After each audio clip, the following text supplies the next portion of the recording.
Olá a todos, meu nome é Giovanni Crestani, sou professor de Geografia da Rede Alfa de Ensino e hoje vim tratar de um assunto muito importante: efeito estufa.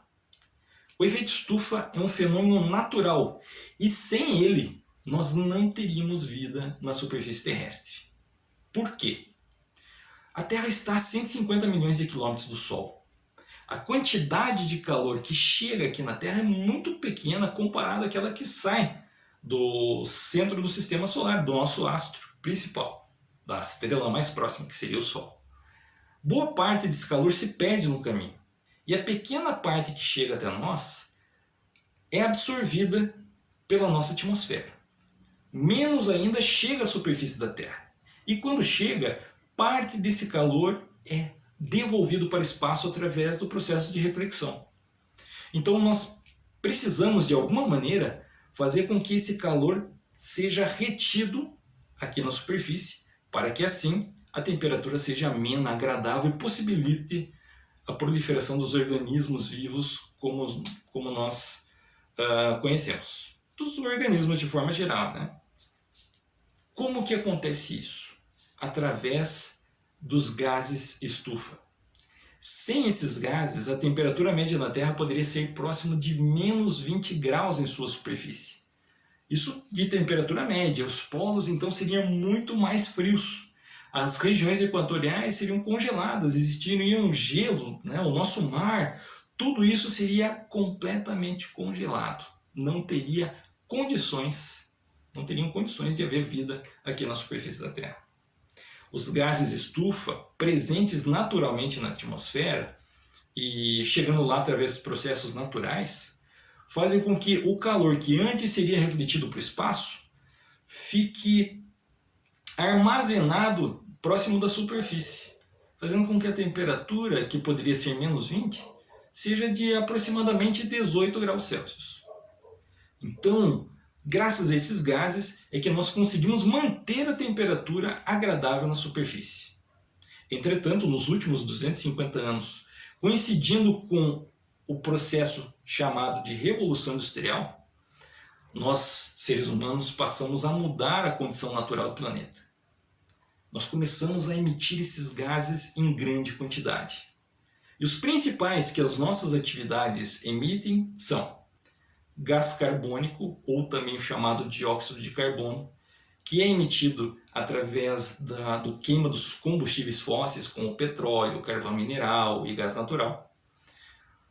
O metano, que é enviado para a atmosfera, é emitido através dos processos de decomposição e ruminação de alguns animais que nós criamos para alimentação, como a vaca, o boi, os carneiros, o gado bovino, o gado equino, o gado suíno.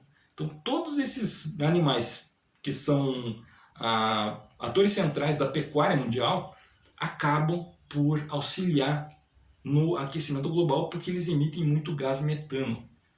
E esse gás metano ele é cerca de 4 vezes mais propenso a acumular de calor do que o dióxido de carbono. Aí temos os óxidos nitrosos, que eles são emitidos através do processo de revolvimento do solo e, no caso, quando nós adicionamos nutrientes nesse solo, os adubos químicos e biológicos. Os seres vivos que vivem naturalmente no solo, eles acabam transformando os nutrientes que são colocados através dos adubos em óxidos nitrosos, que são muitas, centenas de vezes mais propensos a segurar calor do que o metano e o dióxido de carbono.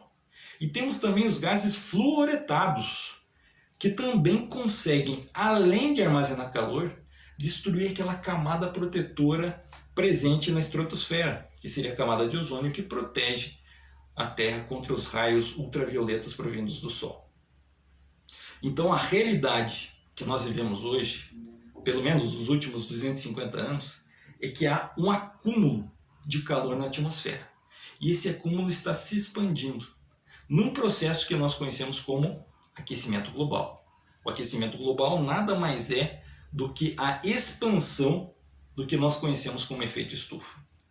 Repensar as atividades humanas, o consumo, o nosso dia a dia é essencial para que a gente consiga reverter esse processo ou pelo menos diminuir as suas consequências. Porque dessa forma, a vida futura será muito difícil se nós não fizermos nada. Nós mesmos, quando estivermos mais velhos, os nossos filhos e netos, poderão sofrer graves consequências, desde grandes secas, secas severas, ou temporais, inundações, tornados, furacões que tendem a aumentar, porque a quantidade de vapor de água na atmosfera vai aumentar consideravelmente, já que o planeta está aquecendo. Mas também, por outro lado, existirão grandes massas de ar polar que poderão arrasar plantações em épocas que normalmente não ocorreriam, porque há um desequilíbrio atmosférico que faz com que diversos processos ocorram e em alguns pontos da Terra o calor será maior e outros o frio será maior. Isto é, a atmosfera estaria desequilibrada. O Brasil é um dos 10 maiores países do mundo que contribuem emitindo gases de efeito estufa. E a principal origem dos gases brasileiros são do processo de queimadas e desmatamento. As queimadas jogam muito monóxido e dióxido de carbono na atmosfera e o processo de desmatamento faz com que as árvores, que seriam grandes armazenadores, que puxariam esses gases de efeito estufa da atmosfera, não façam o seu trabalho para amenizar esse fenômeno. Então, gente, mudar o nosso pensamento, as nossas ações imediatamente é essencial para que a gente consiga, de alguma forma, pelo menos frear ou diminuir esses efeitos. Para isso, temos que repensar o nosso modo de vida, o nosso modo de consumo. Espero que todos vocês tenham compreendido e tenham bons estudos nessa matéria incrível que é o Na Prática. Valeu, gente! Um abraço a todos. Bons estudos!